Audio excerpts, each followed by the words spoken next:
Hi friends, இன்றைக்கி வீடியோவில் நானோ பார்ட்டிகல்ஸ்னால் என்ன, அதை எப்படி சிந்தசிஸ் பண்ணுறாங்கன்றதை டிஸ்கஸ் பண்ணலாம். நானோ பார்ட்டிகல்ஸ்னால் என்னென்னா, ஒரு பார்ட்டிகளோட சைஸ் வந்துட்டு லெஸ் தென் 100 நானோமீட்டராக இருந்ததுன்னா அதை வந்துட்டு நானோ பார்ட்டிகல்னு சொல்லுவாங்க.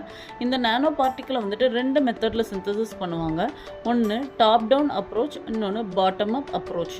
டாப் டவுன் அப்ரோச்னா என்னென்னா, ஒரு பார்ட்டிக்கிள் அதாவது வந்துட்டு லார்ஜ் பார்ட்டிக்கலாக இருக்கிறத நம்ம வந்துட்டு ஸ்மாலஸ்ட் பார்ட்டிக்கலாக கன்வெர்ட் பண்ணி அதை ஒரு நானோ ஸ்ட்ரக்சராக க்ரியேட் பண்ணுறோன்னா அதை வந்துட்டு டாப் டவுன் அப்ரோச் மெத்தட்னு சொல்லலாம்.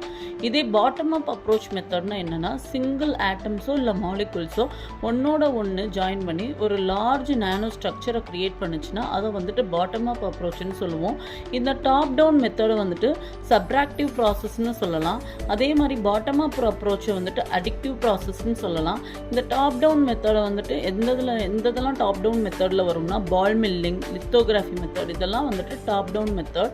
இதே பாட்டம் அப் மெத்தடில் என்னெல்லாம் வரும்னா, chemical and physical synthesis method எல்லாமே வந்துட்டு பாட்டம் அப் மெத்தடில் வரும். அதில் நம்ம எக்ஸாம்பிளாக எதை சொல்லலாம்னா, sol gel method, hydrothermal method, solvothermal method, wet chemical method, physical vapour deposition and chemical vapour deposition, இது எல்லாத்தையுமே வந்துட்டு நம்ம பாட்டம் அப் அப்ரோச்சில் சொல்லலாம்.